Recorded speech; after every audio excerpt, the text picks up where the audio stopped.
तो दोस्तों, आज अब हम अपनी सीरीज शुरू कर रहे हैं और आज हम पढ़ेंगे राजस्थान के कल्चर के बारे में, यानी कि राजस्थान के कल्चर और इतिहास के बारे में। तो हम सबसे पहले राजस्थान का इतिहास में राजस्थान के पुरातात्विक स्थल के बारे में पढ़ेंगे। तो हम सबसे पहले शुरुआत करने जा रहे हैं पुरातात्विक स्थल से। दोस्तों, इस सेशन को ज़्यादा से ज़्यादा दोस्तों के साथ शेयर कीजिए और ज़्यादा से ज़्यादा दोस्तों को भेजिए। व्हाट्सएप, इंस्टाग्राम, जो भी सोशल मीडिया आप चलाते हैं उनके माध्यम से भेजिए और ज़्यादा से ज़्यादा देखिए। ये आपकी आने वाली एग्ज़ाम में बहुत ही लाभदायक होने वाला है। ठीक है दोस्तों, अब हम देरी न करते हुए अपने सेशन की शुरुआत कर रहे हैं और चैनल को सब्सक्राइब कीजिए और लाइक कीजिए। अच्छा लगे तो कमेंट कीजिए। राजस्थान में पुरातात्विक सर्वेक्षण का कार्य सर्वप्रथम 1871 ईस्वी में प्रारंभ करने का श्रेय किसे जाता है? यानी कि राजस्थान में सर्वप्रथम में 1871 में प्रारंभ करने का श्रेय, यानी कि भारत में सर्वप्रथम में अलेक्जेंडर के द्वारा कनिंघम के नेतृत्व में 1861 में इस भारतीय पुरातात्विक सर्वेक्षण विभाग की स्थापना हुई और राजस्थान में पुरातात्विक सर्वेक्षण का कार्य सर्वप्रथम 1871 ईस्वी में हुआ। तो ये इसका प्रारंभ करने का श्रेय किसे जाता है? तो पहला ऑप्शन है ACL कार्लाइल का, दूसरा HD सांकलिया, तीसरा BV लाल और चौथा A कनिंघम। तो आप आंसर सोच लीजिए कौन सा सही होगा। तो इसमें ऑप्शन नंबर ए सही हो जाएगा, ACL कार्लाइल। तो ACL कार्लाइल को राजस्थान में पुरातात्विक सर्वेक्षण कार्य का स्थापित करने का श्रेय दिया जाता है और उन्होंने दौसा क्षेत्र में कठोर पाषाण व मानव अस्थियों की प्राप्ति की सूचना दी। 1902 ईस्वी में जॉन मॉर्सन के द्वारा इसका पुनर्गठन किया गया। तो दोस्तों, इसका ऑप्शन पहला सही हो जाएगा। अगला क्वेश्चन,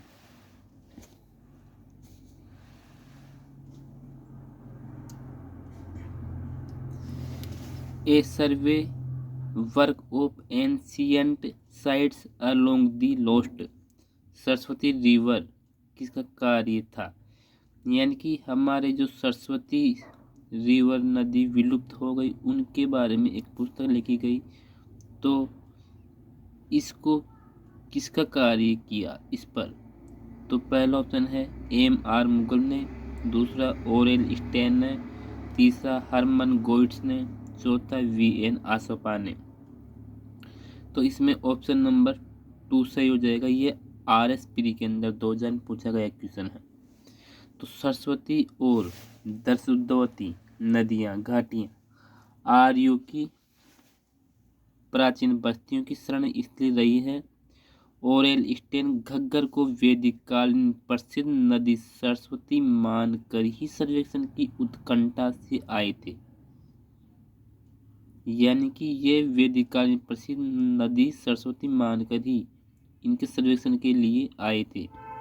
वे ओर्धम के महत्व कार्य की वह प्रसिद्ध नदी रेगिस्तान में खो गई थी, पर खोज करके प्रकाश डालना चाहते थे। उन्होंने अपने सर्वेक्षण कार्य को अप्रैल 1942 में दी जियोग्राफिकल जर्नल में शीर्षक भी a survey work of ancient sites along the lost Saraswati river रखा। ओरेल स्टेन के इन प्रयासों से घग्गर को सरस्वती का वर्तमान रूप मानने में लोकप्रियता मिली। यानी कि घग्गर नदी को सरस्वती का वर्तमान रूप लोकप्रियता किसकी देन से मिली? ओरेल स्टेन की देन से। अगला क्वेश्चन, कालीबंगा का शाब्दिक अर्थ है। तो इस क्वेश्चन के बारे में तो आप बहुत ज़्यादा जान चुके होंगे क्योंकि ये बार बार पूछे जाने वाला क्वेश्चन है। तो इसका अर्थ है काली चूड़ियाँ, यानी कि कालीबंगा में खुदाई के दौरान मिली काली चूड़ियों के टुकड़ों के कारण ही कालीबंगा सभ्यता का नाम कालीबंगा पड़ा है और ये हनुमानगढ़ जिले में स्थित है।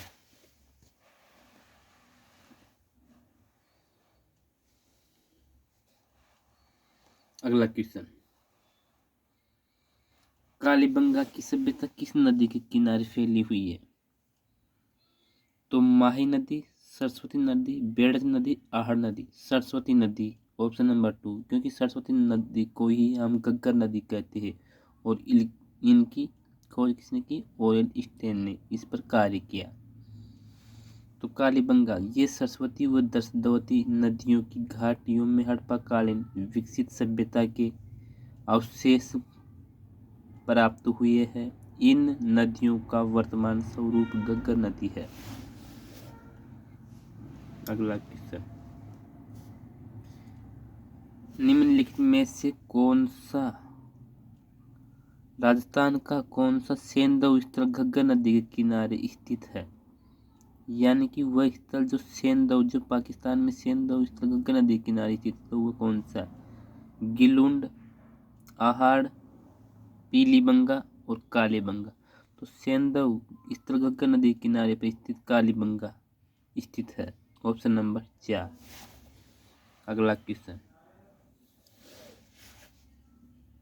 प्राचीन सभ्यता का कौन सा स्थल यह केंद्र घग्गर नदी घाटी में विकसित हुआ है? यानी घग्गर नदी की घाटियों में विकसित हुआ है प्राचीन सभ्यता का वह कौन सा स्थल है? तो पहला कालीबंगा, बेराट, गिलुंड और आयर। तो घग्गर नदी की घाटी में कालीबंगा विकसित हुई है क्योंकि ये घग्गर नदी के किनारे पर स्थित है। तो ऑप्शन नंबर 5। अगला क्वेश्चन, निम्नलिखित में से किसने 1950-51 में कालीबंगा की पहचान की है? पहला ऑप्शन मोर्टिमोर व्हीलर ने, ए घोष ने, जे पी जोशी ने, आर डी बनर्जी ने। तो इसमें ऑप्शन नंबर 2 ए घोष 1950-51 में कालीबंगा की खोज की है और सबसे पहले उत्खनन भी एक घोष ने ही किया है। बाद में बीबी लाल व बी के थापर ने भी इसके साथ कार्य किया है 1961-62 के अंतर्गत।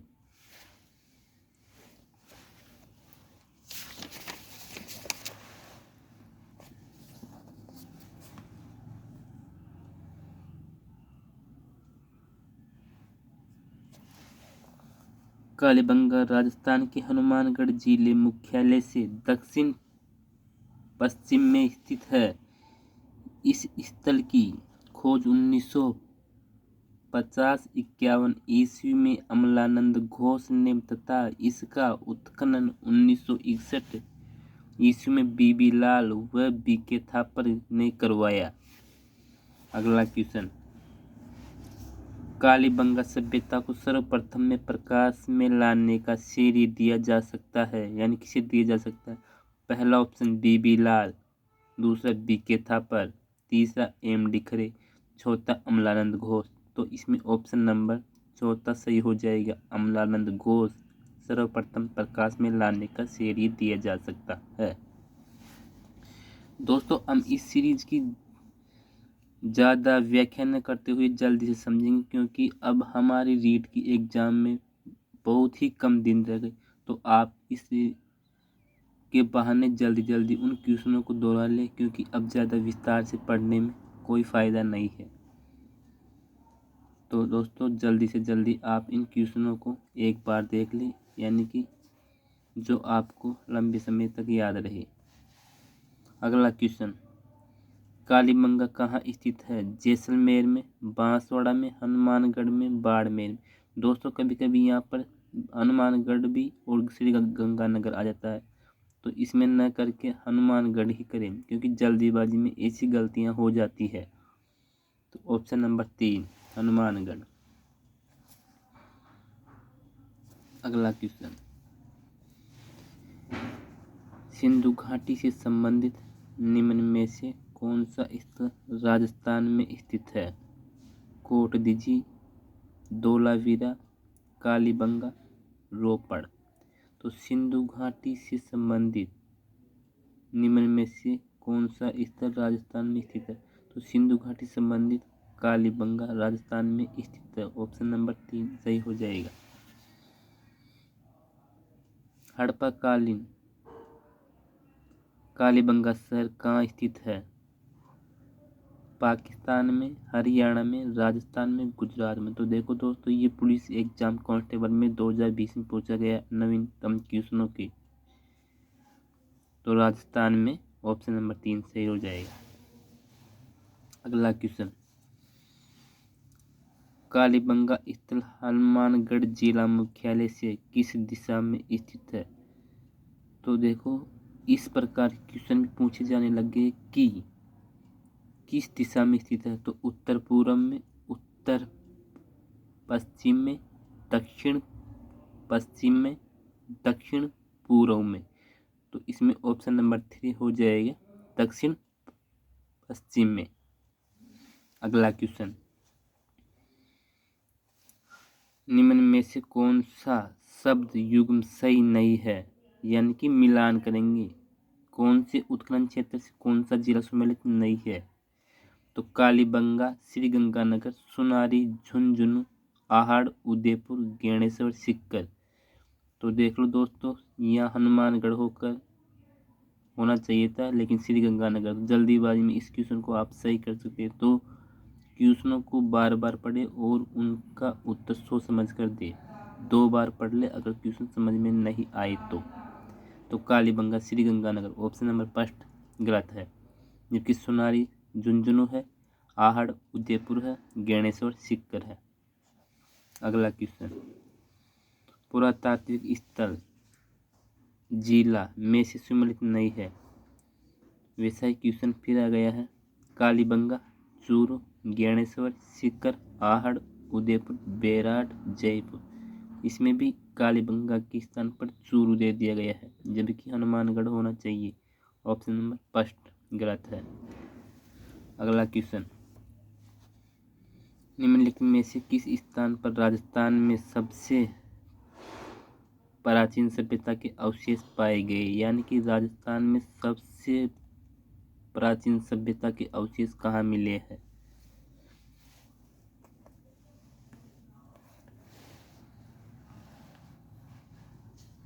तो पहला ऑप्शन है तिलवाड़ा, दूसरा बालोतरा, तीसरा आहोर, चौथा कालीबंगा। तो कालीबंगा में सबसे पुराने अवशेष मिले हैं। कालीबंगा स्वतंत्र भारत का वह पहला पुरातात्विक स्थल है जिसका स्वतंत्रता के बाद पहली बार उत्खनन किया या तत्पश्चात रोपड़ का उत्खनन किया। यानी कि स्वतंत्रता के बाद सबसे पहले कालीबंगा का उत्खनन किया और उसके बाद में रोपड़ जो पंजाब में स्थित है उसका उत्खनन कार्य किया गया। अगला क्वेश्चन, राजस्थान में सभ्यता के किस स्थल पर सबसे पहली बार या प्रथम बार हल से जुते हुए खेत के साक्ष्य प्राप्त हुए? कालीबंगा, आहड़, गणेश्वर, रंगमहल। तो राजस्थान में सभ्यता के कालीबंगा क्षेत्र में जुते हुए हल से खेत के साक्ष्य मिले हैं। कालीबंगा के टीलों की खुदाई के दौरान 2 भिन्न कालों की सभ्यता प्राप्त हुई है। यानी 2 अलग अलग कालों की सभ्यता के प्राप्त हुई है। पहला भाग 2400 ईसा पूर्व से 2250 ईसा पूर्व का है तथा दूसरा भाग 2200 ईसा पूर्व से 1700 ईसा पूर्व का है। कार्बन 14 पद्धति के अनुसार कालीबंगा की तिथि 2300 ईसा पूर्व मानी गई है। यहाँ से एक दुर्ग, जुते हुए खेत, सड़कें, बस्ती, गोल कुओं, नालियों, मकानों व धनी लोगों के आवासों के अवशेष प्राप्त हुए हैं। पूर्व हड़प्पा कालीन स्थल से जुते हुए खेतों के अवशेष रक्षा प्राचीर के बाद दक्षिण पूर्वी भाग में मिले हैं।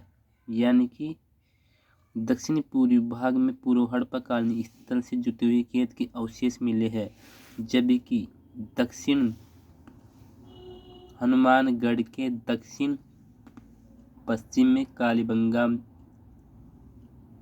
की पुरातात्विक स्थल मिले हैं। कालीबंगा से 7 अग्निवेदिकाएं भी मिली है। अगला क्वेश्चन, कालीबंगा पुरातात्विक स्थल किस दिशा में जुते हुए खेत मिलता है? तो उत्तर पूर्व, उत्तर पश्चिम, दक्षिण पूर्व, दक्षिण पश्चिम। तो दक्षिण पूर्व में कालीबंगा में पुरातात्विक स्थल से जुटी हुई खेत मिले हैं। क्वेश्चन,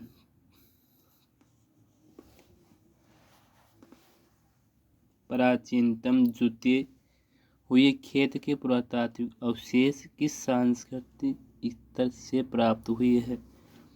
पहला ऑप्शन पराक हड़प्पा युगीन संस्कृति, हड़प्पा युगीन संस्कृति, ताम्र पाषाण युगीन संस्कृति और नवपाषाण युगीन संस्कृति। तो ये ऑप्शन नंबर फर्स्ट सही हो जाएगा,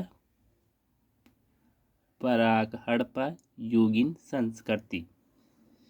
यानी कि हड़प्पा कालीन से भी पहले की वह पराक हड़प्पा युगीन संस्कृति, क्योंकि 2 काल के अवशेष मिले हैं यहाँ पर, एक तो हड़प्पा कालीन और एक पराक हड़प्पा युगीन संस्कृति। अगला क्वेश्चन, 7 अग्निवेदिकाओं की पंक्ति प्राप्त हुई है, कहाँ से प्राप्त हुई है? आहड़ से या बेराड़ से या गेणेश्वर से या कालीबंगा से? तो 7 अग्निवेदिकाओं की पंक्ति कालीबंगा से मिली है। ऑप्शन नंबर 4 सही हो जाएगा। अगला क्वेश्चन,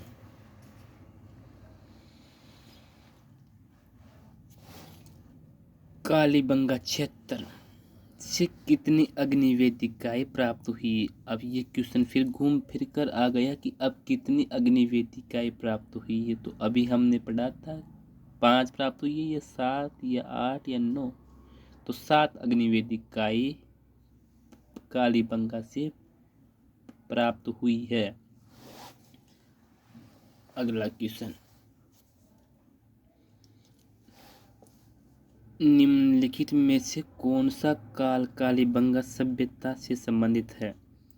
तो पहला 2500 ईसा पूर्व से 1500 ईसा पूर्व, 6000 से 4500, 1500 से 500, 2500 से 1500। तो इसमें पहला ऑप्शन सही हो जाएगा, 2500 ईसा पूर्व से 1500 ईसा पूर्व। ये काल कालीबंगा सभ्यता से संबंधित है। Option number first. अगला क्वेश्चन, निम्नलिखित में से राजस्थान में किस स्थान से सेंधव कालीन अवशेष प्राप्त हुए हैं? पहला ऑप्शन बालाथल, दूसरा गणेश्वर, तीसरा गिलुंड, चौथा कालीबंगा। तो कालीबंगा से सेंधव कालीन अवशेष प्राप्त हुए हैं। अगला क्वेश्चन, निम्नलिखित में से किस इतिहासवेत्ता ने कालीबंगा को सिंधु घाटी साम्राज्य की तटीय राजधानी कहा है? तो पहला ऑप्शन G.H. ओझा ने, दूसरा श्यामल दास ने, तीसरा दशरथ शर्मा ने, चौथा दयाराम साहनी ने। तो यानी कि सिंधु घाटी सभ्यता, जिसमें पहला मोहनजोदड़ो, दूसरा हड़प्पा और तीसरी राजधानी कालीबंगा को कहा गया है। तो ये किसने कहा? दशरथ शर्मा ने। ऑप्शन नंबर 3 इतिहासवेत्ता दशरथ शर्मा ने कालीबंगा को सिंधु घाटी साम्राज्य की तटीय राजधानी कहा है। कालीबंगा में प्राप्त चबूतरे निर्मित है, यानी कालीबंगा में जो चबूतरे मिले हैं वह किनसे बने हुए हैं? तो लकड़ी से, मिट्टी की ईंटों से, पत्थर से या लकड़ी और धातु से। तो कालीबंगा का एक फर्श पूरे हड़प्पा काल का एकमात्र ऐसा उदाहरण है जहां अलंकृत ईंटों का प्रयोग हुआ है। मकानों की नालियों, शौचालय, भट्टियों एवं कुछ संरचनाओं में पकी ईंटों का प्रयोग किया गया है। कमरों में ऊपर की ओर छेद किए हुए किवाड़ व मुद्रा पर व्याघ्र का अंकन एकमात्र इसी स्थल पर मिला है। यहाँ सिंधु घाटी पुरावशेषों के संरक्षण हेतु एक संग्रहालय की स्थापना की गई है। अगला क्वेश्चन है, दोहरी रक्षा प्राचीर के साक्ष्य राजस्थान की किस सभ्यता से प्राप्त हुए हैं? तो दोहरी रक्षा प्राचीर भी कालीबंगा से मिले हुए हैं, यानी कि हरियाणा में जो राखी गढ़ी एवं गुजरात में धोलावीरा के बाद राजस्थान में ही कालीबंगा देश की तीसरा सबसे बड़ा पुरातात्विक स्थल है। और कालीबंगा में 2 टीले विद्यमान है, यानी एक तो थोड़ा ऊपर और एक नीचे। एक तो वेस्ट में जो छोटे एवं अपेक्षाकृत ऊंचे टीले जिनको गढ़ी क्षेत्र कहा जाता है, तथा एक अपेक्षाकृत ऊंचे टीले जो पूर्व की तरफ थे और दोनों अलग अलग सुरक्षात्मक दीवारों यानी परकोटे से सुरक्षित किया गया था।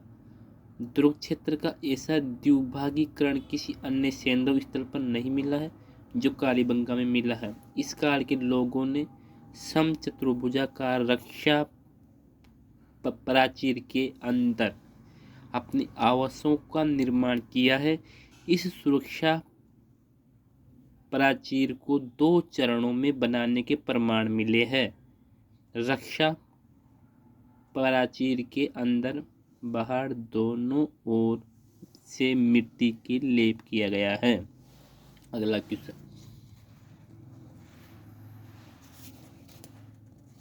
निम्नलिखित में से किस सभ्यता में विकसित एवं सामरिक महत्व की किलेबंदी के अवशेष प्राप्त हुए हैं? पहला ऑप्शन बेराट, दूसरा कालीबंगा, तीसरा इसवाल, चौथा गेणेश्वर। तो सामरिक महत्व की किलेबंदी के अवशेष भी कालीबंगा सभ्यता से प्राप्त हुए हैं। अगला क्वेश्चन, निम्नलिखित में से राजस्थान के किस स्थल से प्राप्त मर्दभांडों को लाल धरातल पर काले रंगों की सुंदर ज्यामिति डिजाइनों से सजाया गया है? पहला आहड़, कोट डीजी, गिलुंड, कालीबंगा।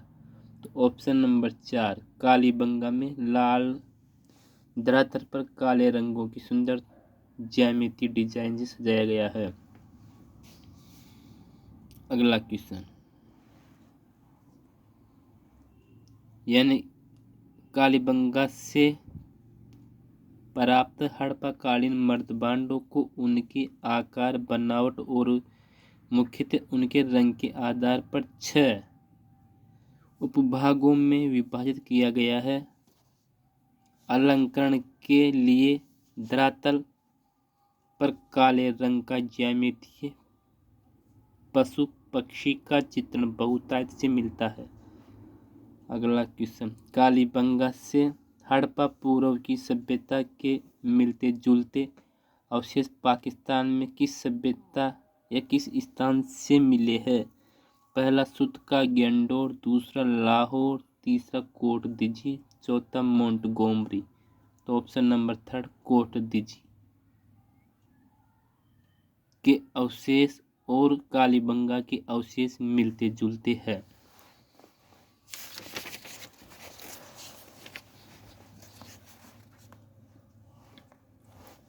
कोटदीजी पाकिस्तान के सिंध प्रांत में सिंधु नदी के तट पर स्थित इस स्थल के अग्नि में 2 बार नष्ट होने के साक्ष्य प्राप्त हुए हैं। यहाँ प्राक हड़प्पा युगीन संस्कृति के भी अवशेष मिले हैं। कोटदीगी सभ्यता का संबंध रहा है हड़प्पा पूर्व की सभ्यता से, चीन की सभ्यता से, मिस्र की सभ्यता से, सुमेरियन की सभ्यता से। तो ऑप्शन नंबर फर्स्ट हड़प्पा पूर्व की सभ्यता से कोटदीगी का संबंध रहा है। ताम्र नगरी सभ्यता कहलाती है, यानी कौन सी ताम्र नगरी सभ्यता कहलाती है। तो ऑप्शन नंबर फर्स्ट है कालीबंगा, दूसरा आहड़, तीसरा पीलीबंगा, चौथा बागोर। तो इसमें ऑप्शन नंबर 2 सही हो जाएगा आहड़। आहड़ यहाँ ताम्र उपकरण, बर्तन, काले व लाल रंग के मर्दबांड आदि प्राप्त हुए हैं। तांबे के उपकरणों की प्रचुरता के कारण इसे प्राचीन काल में ताम्र नगरी कहा जाता था।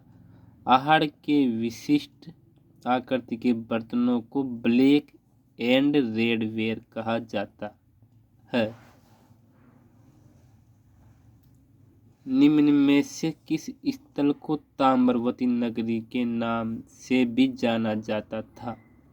पहला ऑप्शन बेराट, दूसरा आहड़, तीसरा कालीबंगा, चौथा बागोर। ऑप्शन नंबर 2 आहड़ को ताम्रवती नगरी के नाम से भी जाना जाता है, जो उदयपुर में स्थित है, बनास नदी के किनारे। इसे बनास संस्कृति के नाम से भी जाना जाता है।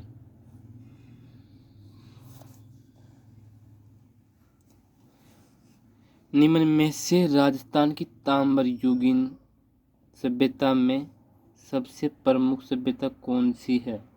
आहड़, बेराट, कालीबंगा, बागोर। तो ऑप्शन नंबर फर्स्ट आहड़। ताम्र युगीन सभ्यताओं में सबसे प्रमुख सभ्यता आहड़ सभ्यता है, जो उदयपुर में स्थित है। अगला, आहड़ का प्राचीन नाम था ताम्रवती नगरी, आगाटपुर, धूलकोट और बेराट। तो आहड़ का प्राचीन नाम ताम्रवती नगरी है तथा इसे धूलकोट और आगाटपुर के नाम से भी जाना जाता है, लेकिन प्राचीन नाम ताम्रवती नगरी है। तो व्याख्या देखेंगे हम। प्राचीन शिलालेखों में आहड़ का पुराना नाम, जो शिलालेखों के अंदर लिखा है, ताम्रवती अंकित है। 10वीं व 11वीं शताब्दी में इसे आगाटपुर अथवा आगाट दुर्ग के नाम से भी जाना जाता है। इसे धूलकोट भी कहा जाता है।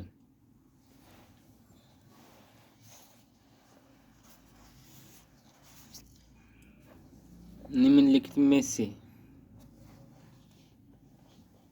स्थल को धूलकोट भी कहा जाता है? विराटनगर, आहड़, कालीबंगा, पीलीबंगा। तो ऑप्शन नंबर 2 आहड़ को धूलकोट और आगाटपुर और ताम्रवती के नाम से भी जाना जाता है। प्रोफेसर HD सांखलिया के निर्देशन में जिस सभ्यता स्थल का खनन हुआ है वह है कालीबंगा, आहड़, गणेश्वर, बेराट। तो आहड़ सभ्यता का उत्खनन प्रोफेसर HD सांखलिया के निर्देशन में किया गया है और सर्वप्रथम इसकी खोज 1953 ईस्वी में अक्षय कीर्ति व्यास ने तथा रतनचंद्र अग्रवाल, RC अग्रवाल ने 1954 ईस्वी में की। 1961-62 ईस्वी में हंसमुख धीरज सांखलिया के नेतृत्व में इस स्थल का उत्खनन कराया गया। आहड़ का संपूर्ण कालक्रम 2 कालखंडों में बांटा जा सकता है। पहला कालखंड ताम्र युगीन व द्वितीय कालखंड लोह युगीन। यानी कि आहड़ सभ्यता में दो काल की संस्कृति मिली है, एक ताम्र युगीन और एक लोह युगीन। अगला क्वेश्चन, आहड़ का उत्खनन कार्य किसके नेतृत्व में निष्पादित हुआ? तो पहला HD सांखलिया, दूसरा BN मिश्र, तीसरा VS वाकणकर, चौथा BB लाल। तो option number first HD Sankhalia के नेतृत्व में 1961-62 में आहड़ का उत्खनन हुआ। आहड़ सभ्यता की सर्वप्रथम खुदाई किसने की? यानी कि आहड़ सभ्यता सर्वप्रथम उत्खनन किसने किया? तो VN मिश्र ने, अक्षय कीर्ति व्यास ने, ललित पांडे ने, VS शिंदे ने। तो अक्षय कीर्ति व्यास ने 1953 में आहड़ की खुदाई की। अगला क्वेश्चन, आहड़ सभ्यता स्थित है, यानी कि आहड़ सभ्यता कहाँ पर स्थित है? तो पहला ऑप्शन यमुना नदी पर, बनास नदी पर, चंबल नदी पर, लूणी नदी पर। ऑप्शन नंबर 2 बनास नदी पर। इसलिए आहड़ को बनास संस्कृति के नाम से जाना जाता है। उदयपुर से 3 किलोमीटर दूर बनास नदी के पास धूलकोट के नीचे आहड़ का पुराना कस्बा दबा हुआ है, जहां से ताम्रयुगीन सभ्यता प्राप्त हुई है।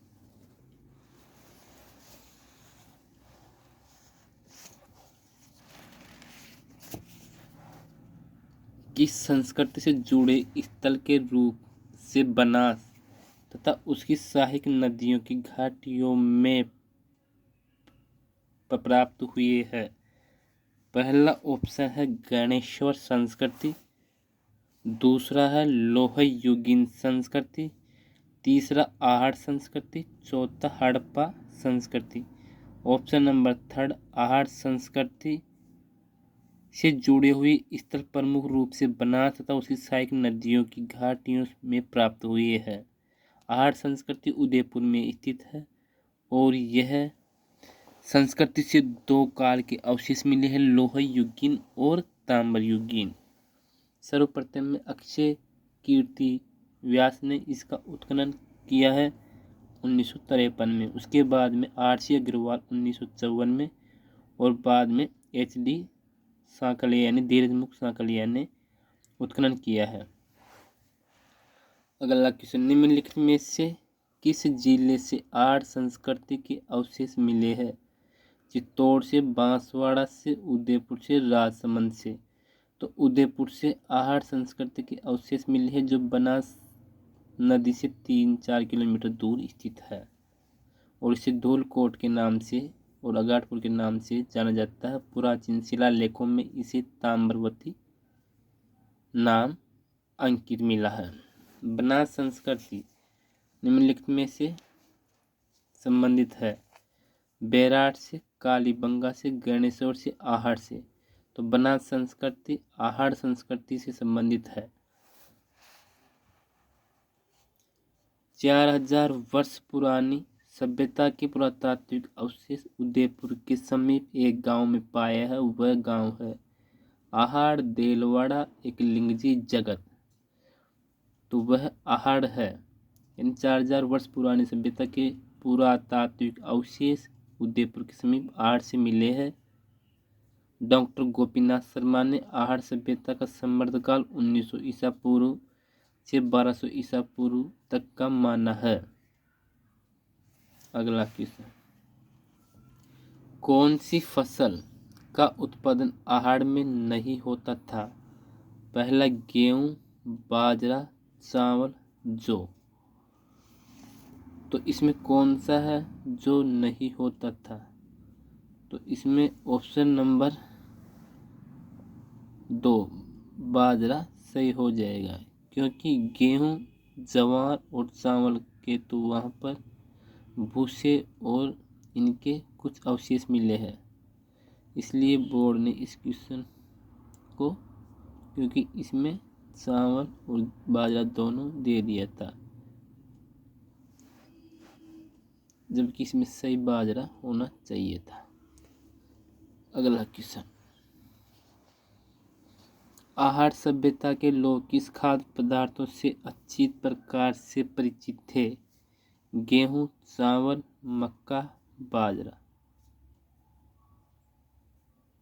तो इसमें भी बाजरा सही होना चाहिए था, लेकिन इसमें फिर जवार न देकर मक्का दे दिया, इसलिए दोनों क्वेश्चन गलत। निम्नलिखित में से कौन सा कथन सही है? ज्ञानेश्वर एक उत्खनन स्थल नहीं है।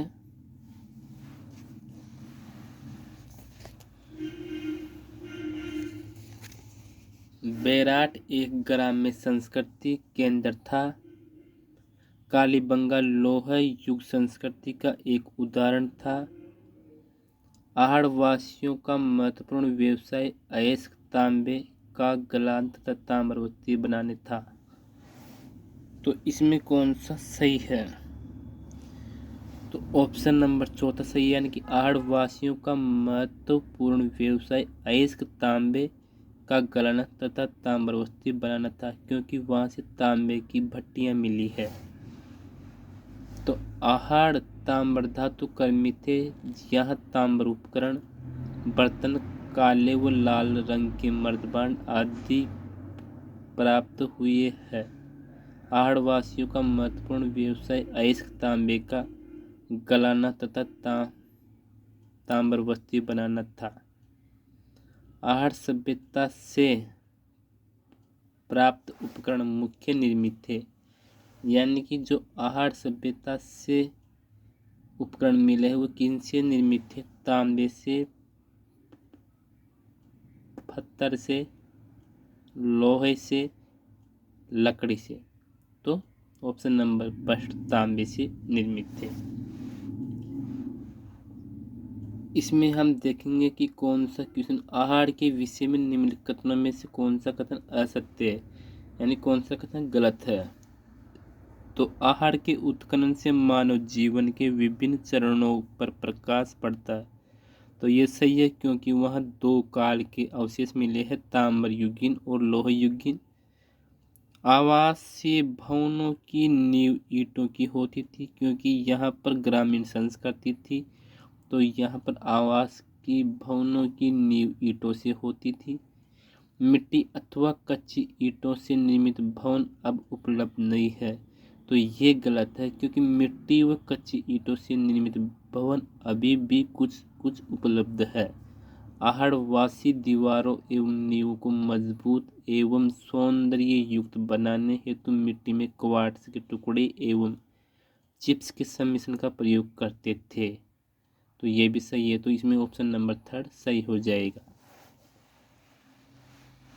अगला क्वेश्चन, अनाज रखने के बड़े मर्तबान जिन्हें गोरे व बंगोट कहते हैं, किस प्राचीन सभ्यता से प्राप्त हुए है? ओजियाना, जोधपुरा, कालीबंगा, आहाड़। तो ये ऑप्शन नंबर 4 सही हो जाएगा, आहाड़।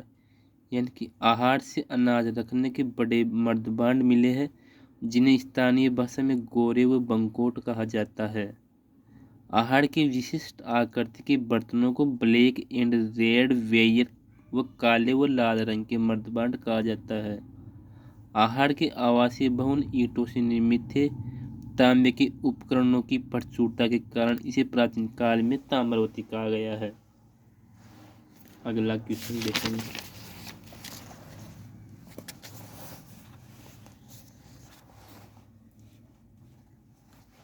कौन सी वस्तु आहार सभ्यता के स्तरों से संबंधित नहीं है? चावल, कृष्ण लोहित मर्दबांड, तांबे की वस्तुएं और चित्रित दूसरे मर्दबांड। तो इसमें ऑप्शन नंबर 4 सही हो जाएगा, चित्रित दूसरे मर्दबांड आहार से संबंधित नहीं है, जबकि चावल, कृष्ण लोहित मर्दबांड और तांबे की वस्तु ये आहार से संबंधित है।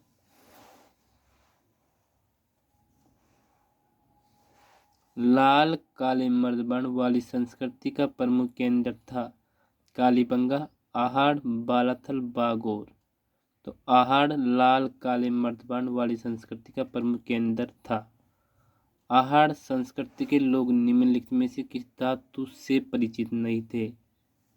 तो तांबा, चांदी, लोहा, टिन।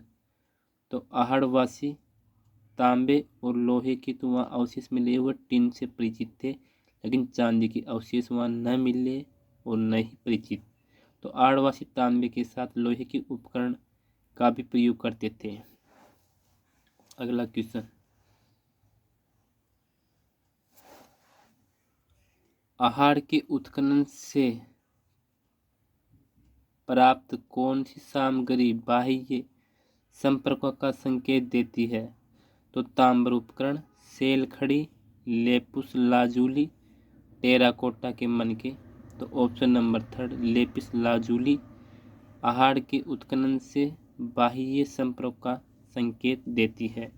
लेपिस लाजुली एक प्रकार का पत्थर है जो ईरान में भी प्राप्त हुआ है। दो मुंह का चूल्हा व बहुत प्रकार के बर्तनों के साथ सिलबट्टा व पेन निम्नलिखित में से किस स्थान से खुदाई में मिले हैं? आहार से, कालीबंगा से, बागोड़ से, गेणेश्वर। तो आहार से दो मुंह का चूल्हा व बहुत प्रकार के बर्तनों के साथ सिलबट्टा व पेन खुदाई में मिले हैं आहार से। अगला क्वेश्चन, ज्ञानेश्वर सभ्यता के अवशेष चिन्ह उपस्थित है। तो कहाँ उपस्थित है ज्ञानेश्वर सभ्यता के अवशेष? तो पहला ऑप्शन हो जाएगा भीलवाड़ा, दूसरा हो जाएगा हनुमानगढ़, तीसरा सीकर में, चौथा उदयपुर में। तो सीकर में ज्ञानेश्वर सभ्यता के अवशेष मिले हैं या चिन्ह मिले हैं। ज्ञानेश्वर पराक हड़प्पा या हड़प्पा कालीन एवं ताम्रयुगीन यह स्थल सीकर जिले के नीमका थाना तहसील में कांतली नदी के उद्गम स्थल पर स्थित है। इसका उत्खनन 1977 में रतनचंद्र अग्रवाल और 1978-79 में विजय कुमार ने करवाया। ताम्रयुगीन संस्कृतियों में सबसे प्राचीनतम लगभग 2800 वर्ष ईसा पूर्व यह स्थल ताम्रयुगीन सभ्यताओं की जननी कहा जाता है। यहाँ जून 2006 में खुदाई के दौरान ढेर सारी ताम्र वस्तुएं मिली है। अगला क्वेश्चन, किस ताम्र पाषाणिक स्थल पर सबसे ज्यादा ताम्र सामग्री प्राप्त हुई है? आहाड़, बेराट, कालीबंगा, ज्ञानेश्वर। तो ताम्र सभ्यता की जननी ज्ञानेश्वर को कहा जाता है। तो सबसे ज्यादा सामग्री भी ज्ञानेश्वर सीकर से प्राप्त हुई है। Option number 4। अगला क्वेश्चन,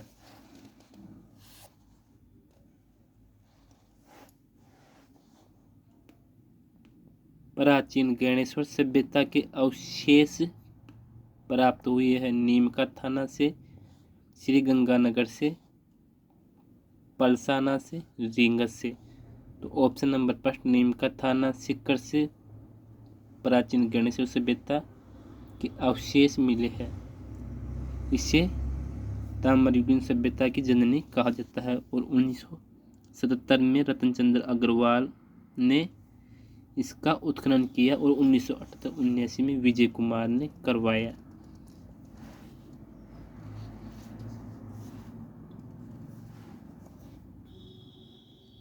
निम्नलिखित में से किस नदी के किनारे स्थित ज्ञानेश्वर में ताम्रयुगीन सभ्यता के अवशेष पाए गए हैं? कांतली, लूणी, चंबल, बनास।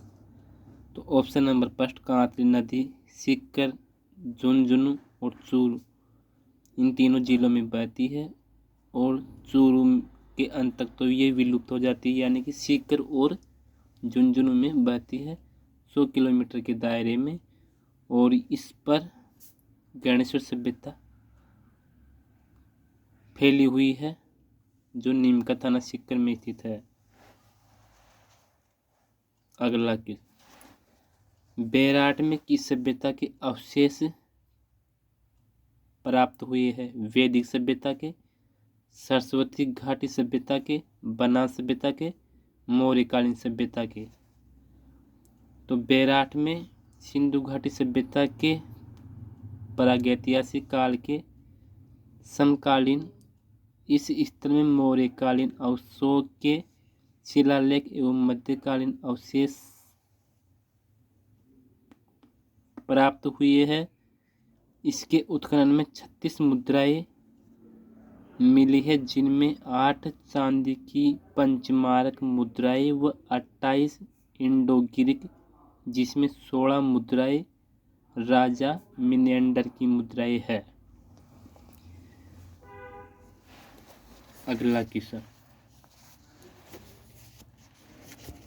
निम्नलिखित में से किस स्थल से इंडो ग्रीक शासकों के 28 सिक्के प्राप्त हुए हैं? नगरी, बेराट, नगर, रेड। ऑप्शन नंबर 2 बेराट से इंडो ग्रीक शासकों के 28 सिक्के मिले हैं, जिनमें से 16 मुद्राएं राजा मिनेंडर की है और 8 चांदी की पंचमार्क मुद्राएं है। निम्नलिखित में से किस स्थल के शासकों ने मिनेंडर के 16 सिक्के प्राप्त हुए हैं? तो बेराट से मिनेंडर के 16 सिक्के प्राप्त हुए हैं। राजस्थान में अशोक का अभिलेख कहाँ प्राप्त हुआ है? तो राजस्थान में अशोक का अभिलेख बड़ली के या बरनाला के या बेराट के या भुजकला के। तो बेराट से अशोक का अभिलेख राजस्थान में प्राप्त हुआ है।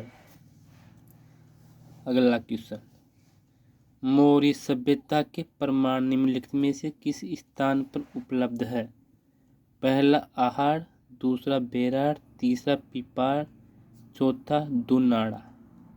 तो ऑप्शन नंबर 2 बेराट, मौर्य सभ्यता के प्रमाण निम्नलिखित में से बेराट से मिले हैं। अगला क्वेश्चन, निम्नलिखित में से किस उत्खनन स्थल से चांदी की मुद्रा पंचमार्क प्राप्त हुई है? कालीबंगा से, आहाड़ से, गणेश्वर से, बेराट से। तो बेराट से चांदी की पंचमार्क की 8 मुद्राएं प्राप्त हुई है। बेराट प्राचीन काल में राजधानी थी किसकी? मत्स्य राज्य की, चेदी राज्य की, चोल राज्य की, अर्जुन नायक राज्य की। तो ऑप्शन नंबर 1 मत्स्य राज्य की राजधानी थी। प्राचीन काल में जनपद की राजधानी विराटनगर, वर्तमान बेराट में बीज की पहाड़ी, भीम जी की पहाड़ी, डूंगरी, महादेव जी की डूंगरी आदि स्थानों पर उत्खनन कार्य प्रथम बार दयाराम साहनी के द्वारा तथा 1936-37 में पुनः 1962-63 में पुरातात्विक नीलरतन बनर्जी तथा कैलाश नाथ दीक्षित द्वारा किया गया। ये सभ्यता बाणगंगा नदी के मुहाने पर विकसित है। भीम जी डूंगरी, गणेश डूंगरी राजस्थान की सभ्यता से संबंधित है। तो ऑप्शन नंबर 1 हो जाएगा गणेश्वर सभ्यता, दूसरा हो जाएगा बेराट सभ्यता, तीसरा आहाड़ सभ्यता, चौथा कालीबंगा सभ्यता। तो इसमें ऑप्शन नंबर 2 बेराट सभ्यता ऑप्शन नंबर 2 सही हो जाएगा, जहाँ पर भीम डूंगरी, गणेश डूंगरी अवस्थित है। मत्स्य जनपद की राजधानी थी चंपा, विराटनगर, कुशीनारा, गोकुलपुरा। तो मत्स्य जनपद की राजधानी विराटनगर था, जिसे बेराट भी कहा जाता है। बीजक पहाड़ी स्थित है दौसा में, भरतपुर में, विराटनगर में, डीग में। ऑप्शन नंबर 3 विराटनगर में, जिसे बेराट कहा जाता है। बीजक की पहाड़ी भीम जी की और महादेव जी की पहाड़ी स्थित है। अगला क्वेश्चन, बेराट जिसे विराटनगर कहा जाता है में प्रथम उत्खनन किसके नेतृत्व में किया गया? Dayaram Sahni, doctor NR Banerjee, D.R. Bhandarkar, R.C. Agrawal. तो इसमें option number first Dayaram Sahni, answer number first, सर्वप्रथम उत्खनन किया। निम्नलिखित में से कौन सा एक युग्म सही सुमेलित नहीं है? पहला प्राचीन स्थल है, दूसरा उत्खनन करता है। तो कालीबंगा अमलानंद घोष 1951 में, आहाड़ H.D. सांकलिया 1956-57 में, बैराट केदारनाथपुरी और बागोर P.N. मिश्र 1993 में। तो बैराट केदारनाथ ये गलत है, क्योंकि इसका उत्खनन कार्य सर्वप्रथम दयाराम साहनी ने 1936-37 में किया था। उसके बाद में नीलरतन बनर्जी तथा कैलाशनाथ दीक्षित के द्वारा किया गया था। अगला क्वेश्चन, बैराट में कौन सा जिला सम्मिलित नहीं है? अलवर, जयपुर, अजमेर, टोंक। यानी कि बैराट के अंदर कौन सा जिला नहीं आता है? Option number third Ajmer. तो राजस्थान में मत्स्य जनपद का विस्तार आधुनिक जयपुर, टोंक, अलवर, करौली व भरतपुर जिलों में हुआ था। मत्स्यों की प्राचीन राजधानी उपापल्य कही जाती है। इसकी राजधानी विराटनगर थी, जिसे वर्तमान में बैराट नाम से जाना जाता है। अगला क्वेश्चन, बीज की पहाड़ी कौन सी सभ्यता से संबंधित है? कालीबंगा, बैराट, आहाड़, बालाथल। तो ऑप्शन नंबर 2 बैराट बीज की पहाड़ी सभ्यता से संबंधित है।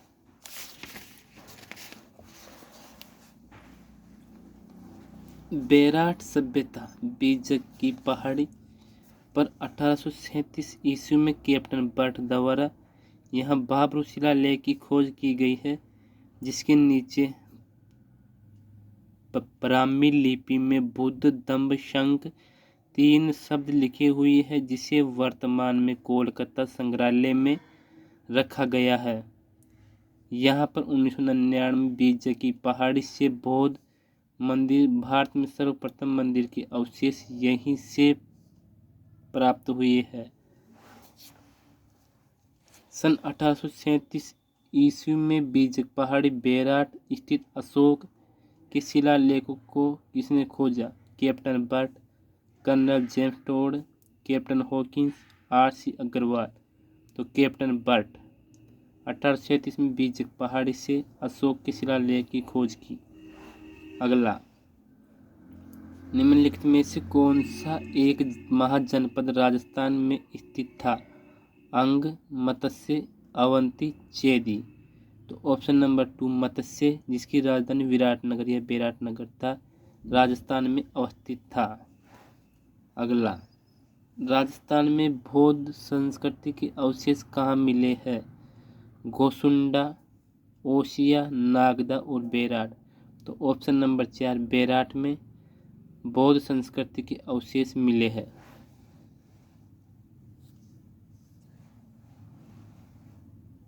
महाभारत के अनुसार किस महाजनपद में पांडवों ने अज्ञातवास के समय जीवन यापन किया?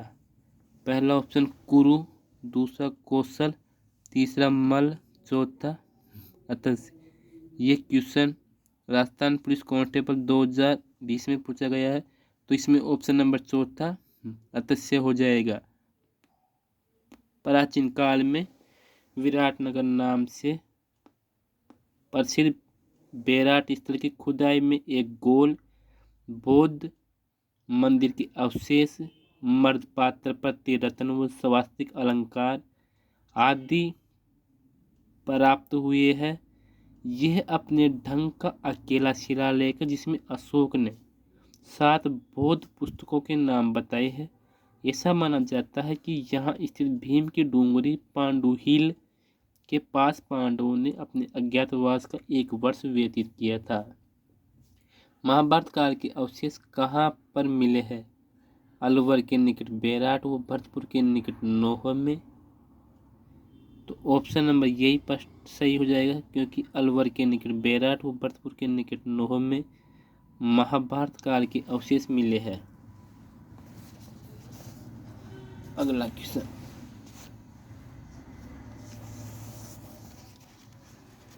बेराट स्थित पहाड़ी जहां बौद्ध विहार के अवशेष मिले हैं उसे जाना जाता है। बुद्ध पहाड़ी, अशोक पहाड़ी, बीजक पहाड़ी, विराट पहाड़ी।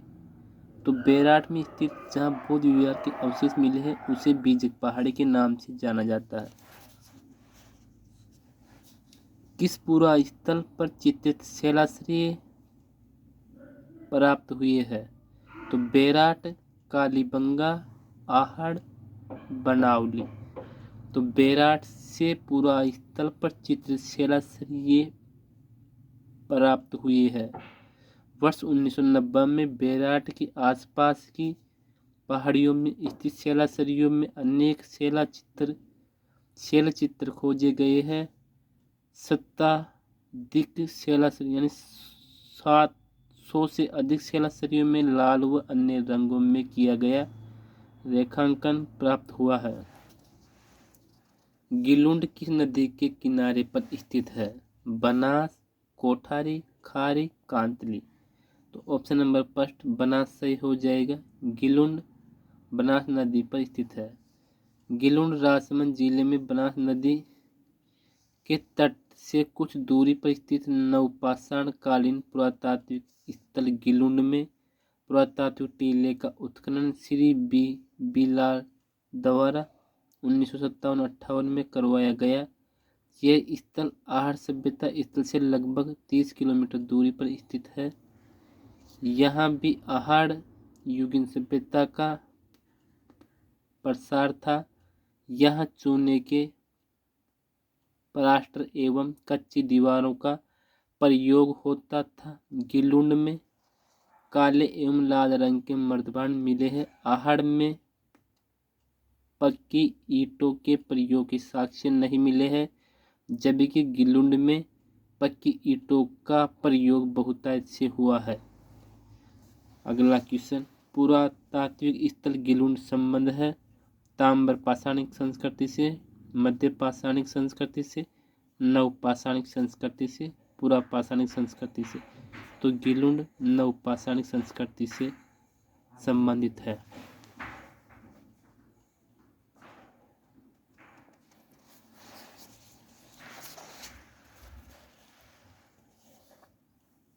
अगला क्वेश्चन, राजस्थान राज्य के पुनर्गठन से पूर्व सर्वप्रथम सन 1934 में ताम्र सामग्री की प्राप्ति का स्थल है।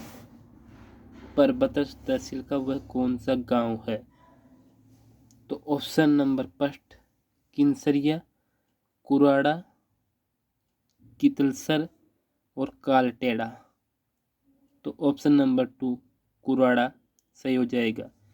तो नागौर में स्थित कुराड़ा ग्राम में पुरातात्विक सर्वेक्षण विभाग द्वारा 1934 में उत्खनन किया गया। अगला क्वेश्चन, माध्यमिका नगरी किस जिले में स्थित है? नागौर, जोधपुर, उदयपुर, चित्तौड़गढ़। तो माध्यमिका नगरी चित्तौड़गढ़ में स्थित है।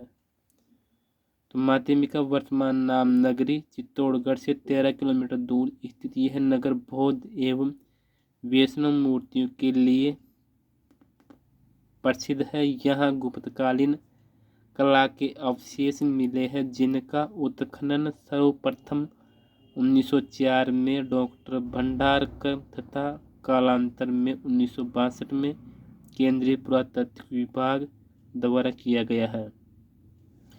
ठीक है दोस्तों, आज हम अपनी सीरीज का राजस्थान कल्चर की इतिहास की यही समाप्त करते हैं।